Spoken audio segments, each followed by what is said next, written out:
What about the church? You guys want the Grammys? Do you have Grammys money? There's a portion of my identity that's changing. The moment it gets bigger than you, if God is bigger than everything, then it's his invoice. In terms of your faith, like how does that affect the way that you do business or show up in the business world? Crowd management is not a Christian business. It is run by a Christian. There's a very vast difference. Hey, this is Jay. And this is Ash, and you're listening to Storehouse. Hi, everybody. Welcome back to Storehouse's monthly podcast. We're here, your hosts, Ash and Jay, and we're so excited to sit down with the incredible Rachael Baptiste, founder and CEO of Crown Management, a powerhouse project management and operations consultancy that's making waves in both the entertainment and business world.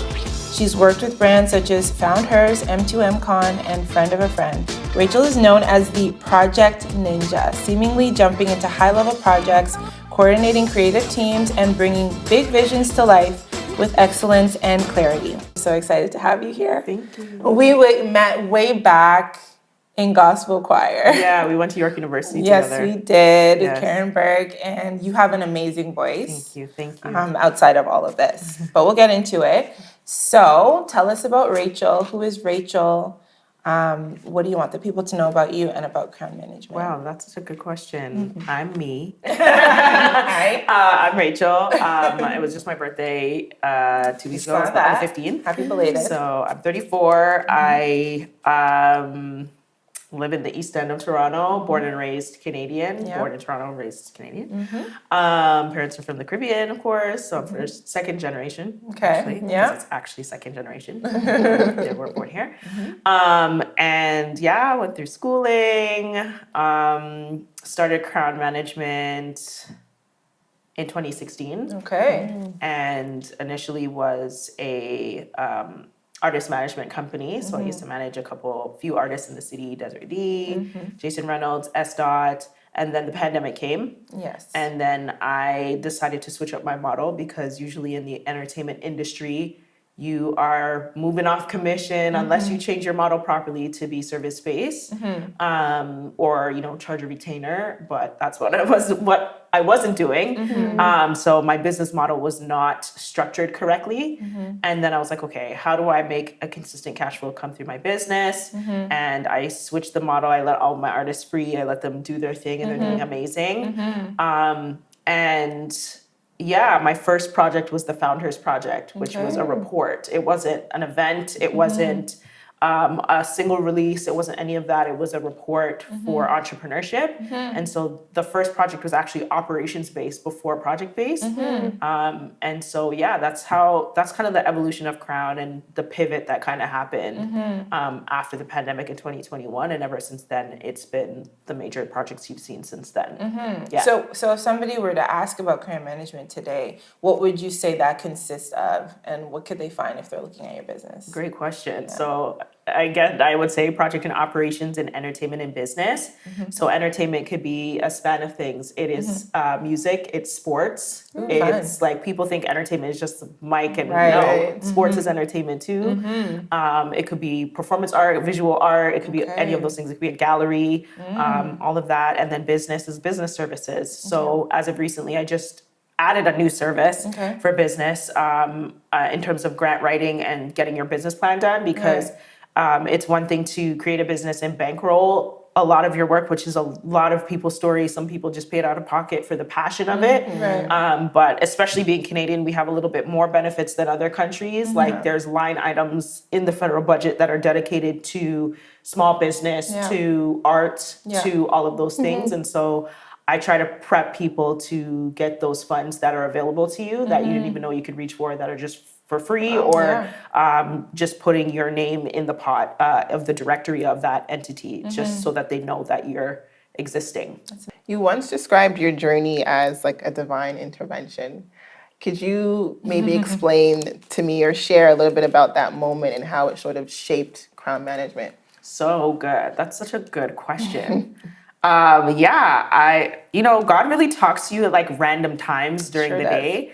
And I was like doing my thing, cooking something, and God's like, yeah, so you're doing this. You're starting a management company in Toronto. I'm like, okay, like, I guess. So I started it, and that's when it was the artist portion of things. And so, trust me, every entrepreneur can tell you there's moments where you're like, yeah, the business didn't work, I'm closing the business down and stuff like that. Right. There are trials and tribulations where I'm just like, okay, God, it's a wrap. We tried it. I'm not doing this anymore. And then the next day there's an email sitting in my inbox saying, yeah, so we need this. And or somebody's booked a meeting and they're like, yeah, so this is happening. So sometimes I usually say that you're marked for certain things and you're called to certain things and God just asks you to do it. And something that I put on Threads yesterday was like, sometimes we don't get what God wants we want from God next is because we haven't done the last thing he's asked us to do. It's key. So that's something that's in continuous learning and being an entrepreneur and running my business as well. And so, that's doing the last thing that he's asked us to do. Because if you're putting one step in front of the other, you can't stumble on yourself. You have to take one step at a time. So that divine intervention, God interrupted what I thought my plans were. Yeah. And he was like, yeah, so you're doing this. Yeah. There's many a time that I've worked corporately while running crowd management. This is probably not the right word to you, but I'm ambidextrous in that way. Right. To do both and to be both. But as of recently, after the last like 2 to 3 years, God's like, you're running this company like This is it. completely. Like you don't have to work for a corporate job to like pay your bills and like boost the company, like you're doing this. And it's not easy, but I'm doing it. So you've been singing your whole life. Yes. I know that. Yes. How would you say that has affected what you're doing today? Has that sort of shaped how you got into this with entertainment? Yes. I mean, I do a lot of background work. I personally have no desire to be a solo artist, and because I've managed artists before, fun. I just like this. Like I will sing backup for anybody. Like that's great. You but heard that. but album work, like solo album work, I don't know. Like I don't know if that's for me, but like singing is a training ground. Yeah. You have to practice. You have to know your capabilities. You have to know where you work best, as I explained. And going to rehearsals, practicing your craft, that has made me very agile in the work that I do and what I create in the business world. And so that's still a part of me, and just it also showed the passion of something. Like I actually said this to a friend of mine the other day. I'm just like, listen, even if God takes away, it was a very like Hannah Samuel moment where I'm just like, God can take away crowd management. If there's one thing that I still have, it's my voice. And I can still sing, like that, like take away all this stuff. Like I still have that. And so just in line with that, because I have my voice and because I'm still passionate about that, I may not be actively singing as of right now. Like that's what makes me passionate about crowd management. That's still a passion for me. And so that's what I continuously make that a level playing field, still build the foundation, build the frame, build the cornerstones, all of that. And so, You're still around it, music and entertainment, you mentioned as well. Yeah, even though I'm an adjacent. Like, Adjacent. I don't manage anybody. Like, I'll still do like a single release. I had some artists hit me up a couple weeks ago and they're like, hey, are you still managing? I'm like, nope, I'm the consult in that area, but I'll still project manage your release and like make sure everything administratively is done and do help you with your press release, your music video, whatever you need. You mentioned something that even if God takes it away, like, I still have this, or I still have this, still have that. In terms of your faith, like how does that affect the way that you do business or show up in the business world? That's a good question. So a lot of people ask me this, and I say crowd management is not a Christian business. It is run by a Christian, which is a very vast difference. It is. Especially in the sectors of the industry that I'm in. That's right. I work with people that I could tell you the story. I'm going to be very frank with you. I walk into the studio into a plume of smoke, and I just need to get my work done. And that's it. I've been into some very questionable places, but God is still, it depends on your moral compass and how calibrated that is.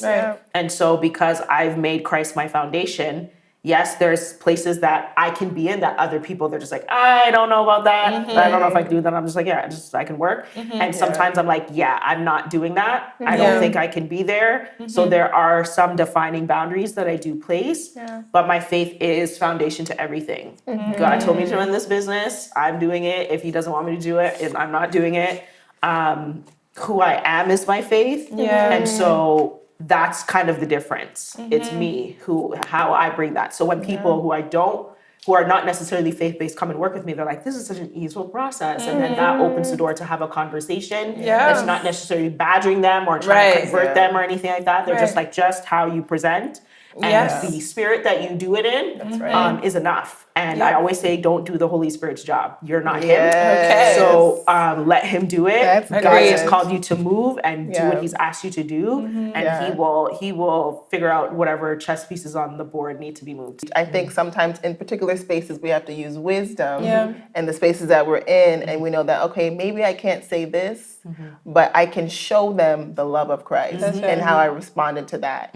Just meeting people where they're at is another thing. And that's how Jesus was. So, just meeting people where they were and speaking to them as though they are, even though they haven't reached there yet. And I think that's really, really important, especially as somebody who's a Christian in the marketplace, is to just be like Christ and really figure out what that is by opening your word and seeing how he moved in the space. Like he hung out with various different people. He went to a wedding. He had fun with the disciples. I know there's like a new show, which I really love, Chosen. I still want to see one that. of those, I heard it was good. It's excellent. Moments like that where it's just like you see Jesus in a way that is very humanized and recognizing that you're also human and just being the light and the salt. That's all you really need to do. I know in your industry, I'm sure there are really, and just in your position, there are chaotic days. Obviously, you said you could tell us some stories, and I'm sure you can. So in going back to talking about your faith, what do you do in those moments? Like you've had a rough day or you don't know how you're going to figure something out, even in the early stages. How would you say that your faith anchored you in those moments? Or if you had a story, you can feel free to share that. Yeah, very clear just about prayer, and being in prayer is like really, really important. So those chaotic moments, I do a lot of events, so a lot of things happen as things are happening. Right. It's like, oh my gosh, like, okay, again, being agile in those times. And so I'm like, God, like, I really need your help. Like, just keeping it as basic as possible. Not like, oh my goodness, like, you see me, like, God, like, you see what's going on. Like, I just really need your help right now. And I'm grateful also to be aligned with people around me, whether it's the team I hire or whatever, that are also very cognizant of that and they're prayerful, or they just support. Like, my ecosystem is very that's important. robust and full, whether in the workspace or outside, like my friends and stuff like that, and people that I'm close with. And so, just being in prayer and knowing that constant communication with God, even if things are not chaotic, where I'm like, God, thank you, Lord. Like, this is going so well. That's thank a blessing you. as well. This is great. Like, I appreciate that, because sometimes we think we only talk to God when things are going bad. Right. So I talk to him throughout it. Period. And so those moments that are chaotic, where I'm just like, I don't know what's gonna happen, God. As I always say, is, we are earthen vessels and we've been given the tools to do what we need to do. There's nothing wrong to be like, okay, I can trust myself in getting these things done. But the moment it gets bigger than you, if God is bigger than everything, then it's his invoice. It's bigger than me. It's not about me. So I'm like, okay, God, you pay the bill. Because it's above me now, like literally. So please, like, just take the wheel. Like, I actually don't have it. I can't do it. So I'm giving it to you, because it needs to be worked out by you. And like every time God's like, all right. Yeah, he always shows up. Let's go, I love that. And for those who maybe have, are thinking about project management or even just operations, like, could you just outline what is a project manager? Like, why is it different than operations? Could you unpack that a little bit? Yeah, give us both. Great. Project is more streamlined on like one thing, whether that be this is the one project that we're dealing with. Operations is more of the network of like a company and stuff like that. So it's just like, how does this whole thing consistently move? Okay, marketing, how do we deal with that? I don't know. the app that we're doing, the engineers, like how are we moving Yeah. here? So just creating full programming on how the operations of like a company would work consistently over time. Whereas a project manager, like I could just come in, do this one thing and be like, Right. okay, we did it. All right, and then I'm out. Right. I like that. For me, Okay. I was like thrown into, just like most entrepreneurs, into the life of what a Right. project manager is, and then slowly like got my papers in other things after the fact. So I have loads of experience. Right. I've had to go through the school of hard knocks for everything that you've seen me do. I've had to learn extensively on the fly with Right. not sitting at a desk and getting a grade and Right. all of that. It's all been Experience. hard knocks and On the floor. experience, which is what most of all companies really look for. Yeah. They're just like, okay, yeah, you Yeah. went to school. Did you work for a company for Right, a year? right. You know what I mean? Like internships have gone up because That's right. they are looking for the experience even more than you having the degree on the wall. right.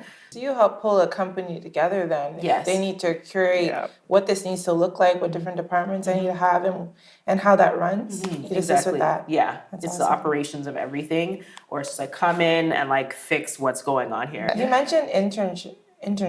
Is that something that you recommend for somebody that's kind of looking in your field, maybe volunteering or getting on the floor, as opposed to, not as opposed to, but you think that's important for them to have? Yes, absolutely. So internships are like it's just like, stripes or like medals. You just rack them up and you're like, oh, I've done this and this and that. Right. I love my volunteer process. Like when I do events, like I just send it out and I have a range of people. I have students all the way to like, oh, I just want to support you, or just like, oh, I've never done a gala before. Like I kind of just want to be part of that. So yeah, interning and volunteering is like, people think it's just like, oh, free work, like I have to get there, whatever, but it's like so valuable. So, in your experience, what draws the big names? If for those that are in your industry or looking to be in your industry and they want to attract high value clients, what kind of advice would you give them? Great question. I call it documentation, which is a very principal thing in project management anyway. Okay. And goods. doing good work. So like documenting it. People have seen my social media. I hire a videographer just to do a reel for me at the end during my project. Like I'll And do they're the great event, reels. and everybody's like, "This is great." Yeah. People don't know. Like I just call him, which I'm extending a little bit more because I need to document the process a little bit more. So I'm looking into doing that, but documentation is really, really important. Like when I'm sitting here, somebody could be looking at my Instagram right now, like, oh, I'm looking for like a PM to like do whatever. And they see this reel, they're like, oh, this looks great. And then send me an email. So documentation is really, really important throughout the process. So even when my clients leave me, they have like a whole bunch of everything, invoices, paid, vendor list, like everything, so that they can leave with a rap report that they can leave with. Nice. In terms of documentation, and then doing good work. So like 90% of the work that I get is from referrals. Wow. Just from somebody who's just like, oh yeah, she did my event, like, That's or crazy. she did this, like, just contact Rachel, something like that, right? So I'm still kind of in that vein, and so now it's been 9 years I've been running crowd management, where I'm like, okay, now I have to kind of like pitch myself and like let people know my capabilities and all of that stuff. And so that's been interesting, doing it in the reverse. Yeah. So I've had to cut my teeth for a while to then show good work and then do what I need to do to get more business. So documentation, making sure it's at an excellent level. Like, yeah, I could record things on my iPhone, and like, I'm not necessarily a content creator, even though I guess I'm kind of turning into one because I need to actually post informational content now. Right. No, I invest in myself to then double that money. So like a lot of my M2M video turned into me getting hired for Friend of a Friend from that one reel. Right. So Which is a great event. By the yes, way. it was fun. So I invested in myself. I always tell people, like, if you don't put your own dollar in, it doesn't matter. I just did a video on grants. Everyone's like, I need grants. I'm like, what's your business? They don't even have a business plan. So I'm like, so now you expect me to go to the government of Ontario and say, yes, give them $100K. You don't have a repertoire of like 5 years of events or 5 years of work or just the financial projections of what you need. So being very clear on where your foundation is, investing in yourself, documenting that properly is what will draw in the clients that you want, and holding your boundaries. Okay. So many times where people are like, oh yeah, I was like, this is the price. Yeah. Whether it's me even advocating for a client, because I started remanaging at the top of this year and I let my clients go again. I'm just like, guys, consulting, this is what we're gonna do. Yeah. And where people are just like, oh yeah, we have this. I'm like, oh no, this is what it costs. Having my boundaries on my time specifically and in what I believe that I'm worth is paramount. And that's why I've been successful is because I've never backed down from that. There's some projects that I could have been on. I'm pretty sure you've seen interviews with actors to be like, oh, I auditioned for that position, but somebody else got it. It's those moments where it's just like, no, I can't do this, but maybe it's good for somebody else. But it's, knowing your value is very important. And then doing good work. So making sure and very transparently, not every project that I've done has been perfect. There's always going to be something that either the team member has said, oh, I didn't like that project, or the client has said, oh, we could have been a little bit better here, Rachel. No project is perfect. But doing good work overall and making sure that you leave things better than how it started is very, very important. Yeah. Why is it important to have a project manager as opposed to somebody trying to just get it done on their own? What would you say? I'm sure, I know it's very important, but for the people there that are thinking of, trucking away on their own, why is it important to have a project manager? One of the projects that I did recently, they've been doing it for a very long period of time. And they're like, I'm just too busy. I can't, like, it's a lot. And so they call me and my entire team to pick it up. So that's like pretty much the motto of Crown Management is just like, we lead while it doesn't bleed into your life. Like, I just call you to say, approve this, decline this. Do you like this venue? Are these flowers good? Is the budget, what's my budget? Can I work within that? What about this? I've ideated this design. Do you like this? You approve, decline, revise. That's it. So that takes the pressure off of my clients to be like, I don't have to think of everything. My mind's not thinking about, the work that I actually have to do at 9 o'clock in the morning and this project that I also have to take care of. Like Rachel's got it. I don't really have to worry about it. So you've gained the reputation of being a project ninja. Yes. I know that's not an easy thing to come by. So what does your day-to-day look like? Like being that project ninja, walk us through like a regular work day for you. Wow. That's a good question. Or week. I know. So I've been like, I think, documentation and just being extremely organized. That's also a very main thing as a project manager that I have to be that because if it's not, everything is crazy. So organization. So I actually just map out my day like the night before on whatever I need to do. I document like all the projects that I have to do just in Crown Management alone. And then I have simplified ones that are like each project as well. Yeah, that's pretty much my days. I can move from project to project just like a ninja. Like they're very quick, they're very fast. And sometimes when people see me, like I brought my fanny pack here today, like people see me, I wear like a bodysuit, like a bodysuit, like a bubble jacket. Sometimes I'll have my hat on and like my fanny pack with my like Carhartt duffel bag with my computer and all that stuff. Like people see me, they're like, you're always wearing athleisure. I'm like, I have to move quickly. So I wear aerodynamic clothes all the time because I have to keep moving. Like, I'm like, sometimes you get this, like I'll dress up like this, but most of the time I got my Nikes on and I'm like, literally how I look is like, I have to be very nimble and agile in where I'm going. So like, even after this, like I'm going to go head back, put on my clothes, go to the Starbucks and like work. Do you have a team that works with you or do you pull in resources based on what's needed?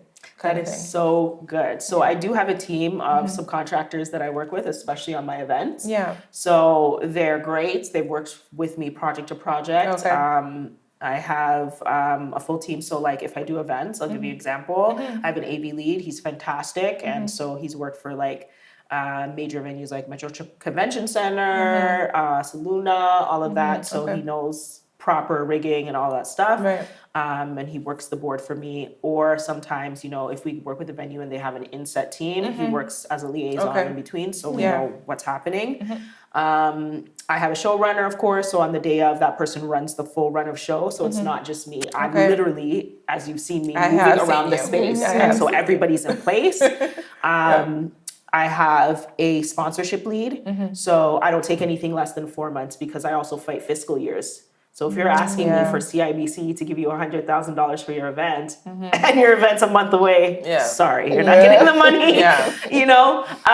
And so I have a sponsorship lead that does outreach for in-kind sponsorships, gift bags, whatever monetary. So I work with them as well. I also have a grant writer on my team now, which is a brand new thing that I'm really happy about, and a strategic planner. So she also helps with that operation side of stuff to strategically plan your business. She's worked in fundraising as well. I have a graphic designer on my team. So she'll do the digital 30-day content or however long the content is. But she's also affiliated with a printer. So she will literally take what we did digitally and then put it to print on the day of. So your banners will be there, your flyers, your menu, whatever it is.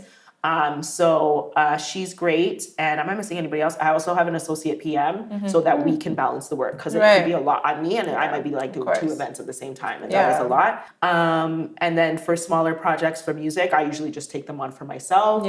And then sometimes that's my team, but sometimes I get put onto teams. So I'll scale all of those people that I mentioned back because they're like, oh, I've been doing this event for 10 years. I already have a sponsorship lead. I already have somebody that does graphic design. So sometimes they just call me to lead their team. And so I organize everything, and we still take, as I say, the ball to the end zone. So I know that working with like big names like M2M, Friend of a Friend, can be pretty daunting. Are there any projects that you took on that was either challenging or even one that was like super, super meaningful to you?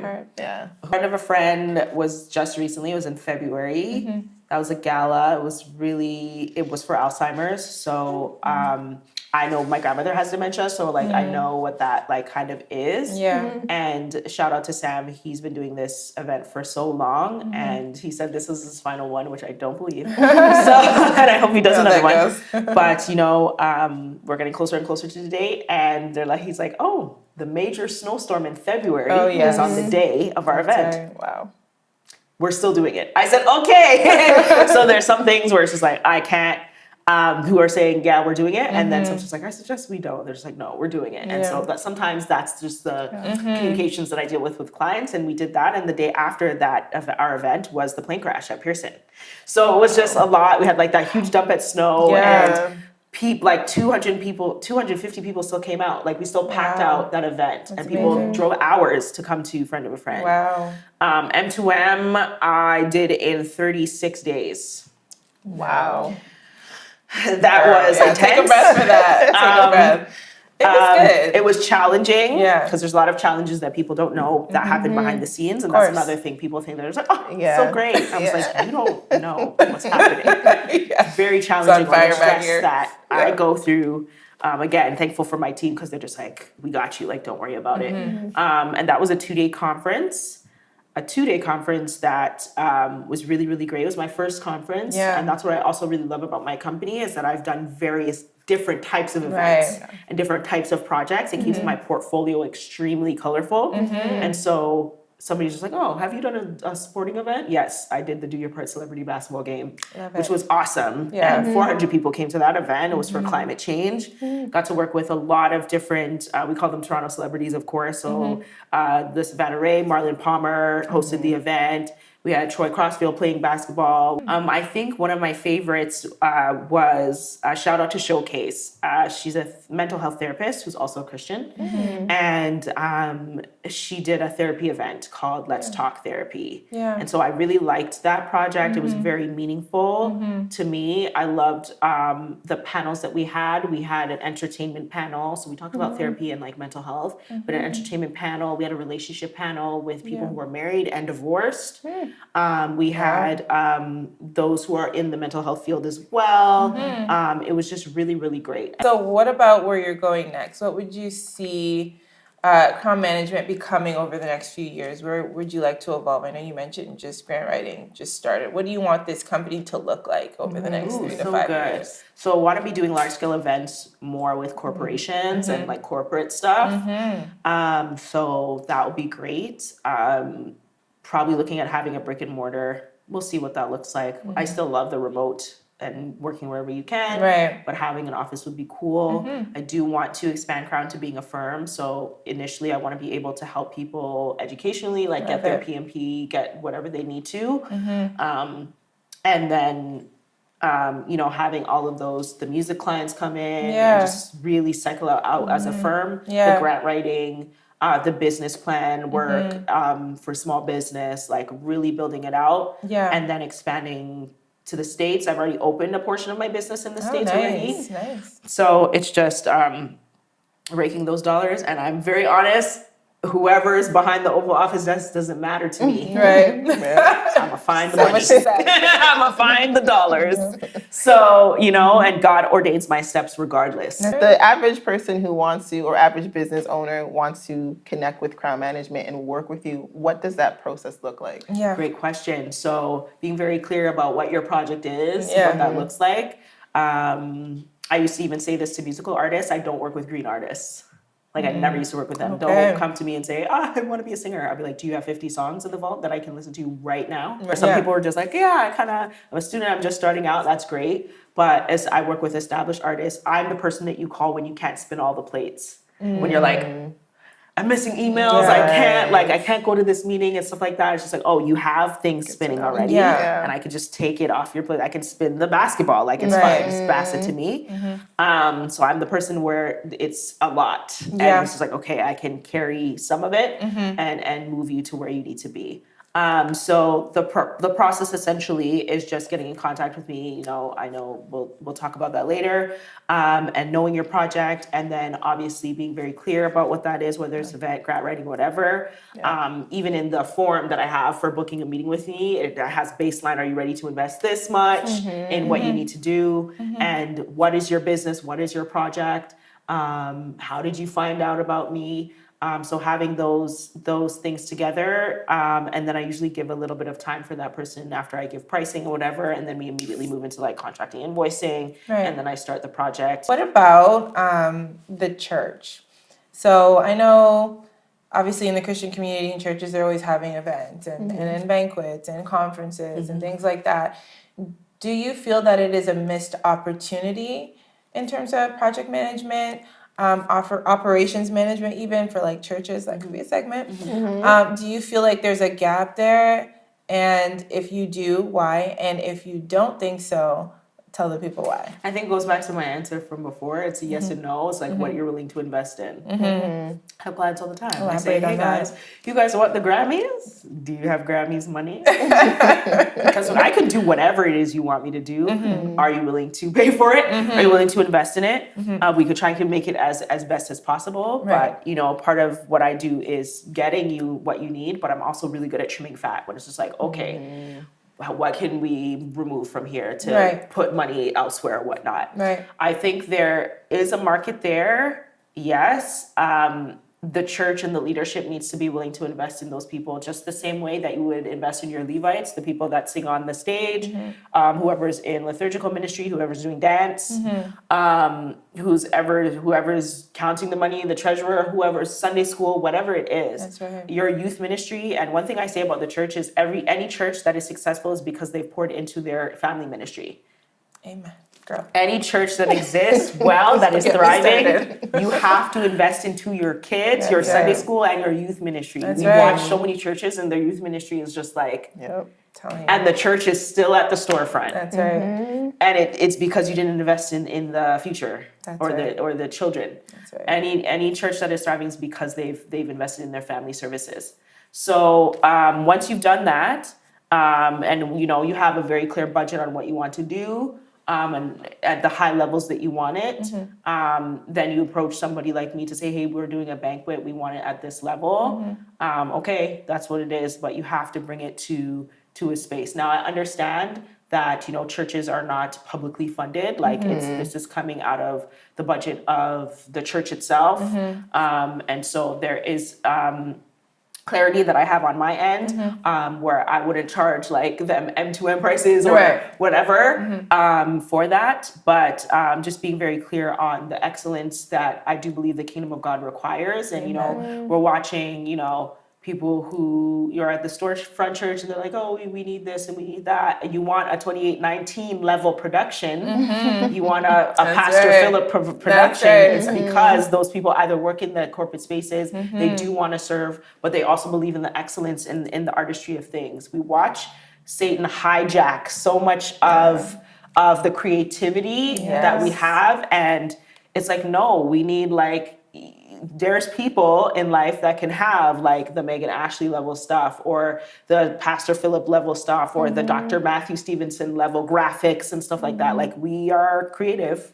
Yeah. We are creative. Miss ma'am. The kingdom is a creative place. So when even the Bible talks about like when Jesus comes back and he starts like judging everyone, he's starting at the house of God first. That's right. Yeah. So as a Christian, if I'm just like, I feel that it's necessary to be like, no, this is poor work. And I don't accept that. And so that's how I've lived my life.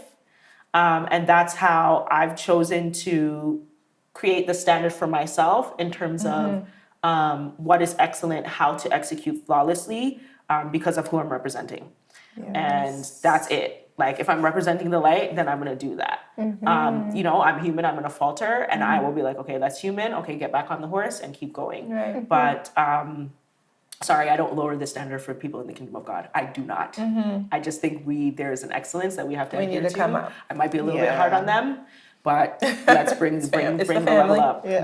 No, the same way that somebody in the corporate space would talk to me the same way and be like, no, like we need better work, Rachel, or I bring that acumen right back to the church. We shouldn't lower the standard just because it's a church. And you're right, yes, not publicly funded per se, and you take that into account. But come on, guys, like we got to give our best, right? We have to invest to get the best. And so I think that's really important that you made that distinction, because I do think there is a little bit of a miss or a gap or a disconnect when it comes to the church. And I think it's because we're afraid of the idea of money, we're afraid of a business and things like that. And yes, there are people that have abused that entire space, but that doesn't mean that excellence isn't required of us. And that doesn't mean that we shouldn't be using the skills and the gifts, like being in corporate, having those skills and be able to bring it to the church is a benefit. Absolutely. That's not something that we leave at the door, right? That's right. I think that's amazing. Yeah, totally couldn't agree more with that statement. You have no idea. Yeah, you have no idea. Speaking of, since we're here in the church and God, what is God sort of teaching you in this particular season in your life? This could be personally, this could be in your business. This is so good. Yes, you're so good. Your questions are great. Wow. What's he saying? Do the last thing I asked you to do. Follow me. Like, listen to what I'm telling you. I won't steer you wrong. God is also dealing with me with my abundance issues, because that's why services are being incorporated, because I'm just like, okay, how do we ensure consistency here? I feel like there's a portion of my identity that's changing. I'm not gonna lie to you. Wow. Like, and that's just part of evolution, where I like who I am. I love who I am. I appreciate who I am. But there's a newer version of me that is starting to unearth that I've never met before. And that's not necessarily a very nice process. And yes, so that's been, I don't like using the word struggle. I'm wrestling with that. So that's been interesting, but I know that it's going to be rewarding. And I take a lot of risks, and that's usually where the best rewards come all the time. And so, a new version of who I am, of my identity, is emerging, and that's interesting. And I feel like God is calling me to a higher place in that way. And that means a lot of the things that I was doing before cannot be done. That worked for the last 4 or 5 years. That was, great. Does not work anymore. Right. I have an analogy about perimeters, boundaries, and walls. Perimeters, like if you think of a farmhouse, like perimeters is like the huge lawn to the road. And it's like, oh, wow, my neighbor is selling their house. Okay, I can extend my property. Perimeters change with new information. Right. Your boundary is the white picket fence. I'm very clear on where the path is, where the actual like green grass lawn is, where your dog goes on. I'm not gonna step on the grass. I'm gonna walk towards the door on the path. The boundary shows where the house kind of is starting. Right. The walls is the door and the wall to your house. So not everybody is allowed in your house. Not everybody is allowed through the front door. That's right. You could yell from the boundary to like, hey, don't step on the grass. Like you can warn people. I just put like pesticides on it. Like it helps. I'm helping you help me kind of thing. That's boundaries, right? Yeah. And then the wall is just like, not everybody can come in here. And sometimes you let down your walls based off of how you feel safe. So being very clear about the perimeter, the boundary and the wall, over time has been a journey, but it's getting very clear now on what that's like. Okay. So yes. Sounds like God's just stretching you and really making you into his perfect Rachel, what he wants you to look like for where you're going. So God bless you on that. That's really exciting. Thank you. I received that. Yeah. If you could look back just for where you are right now and where you know you're going, what would you say to your younger self? This is so cliche. Say the cliche if it's a cliche. Don't give up. Keep going. Because it's like, yeah, I could have just been over this and just been the regular person. Yeah. But I was like, no, like, don't give up. Like, there's something on the other side of it. There's something on the other side of it. Continue to be diligent and determined on whatever God has for you. And yeah, just keep going. Like, don't give up. Don't let whatever anybody says, whatever anybody does, like, their lane, everybody's lane is a fingerprint or a snowflake. Very unique. So if you're in somebody else's lane, you're going to get run over, or you're going to trample yourself, or you're going to not know where the path goes because it doesn't belong to you. Right. So, yeah, stay in the lane. Stay in the lane. The way is narrow for a reason because you can't bring everything with you. Right.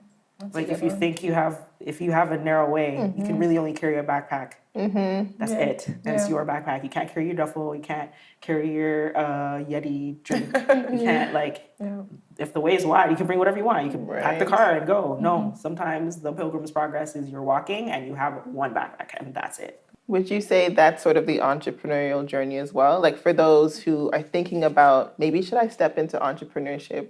Is that the same message you have for them, or is it slightly different? No, I think it's the same. You could go alone and get much farther, but if you go together, you can get faster.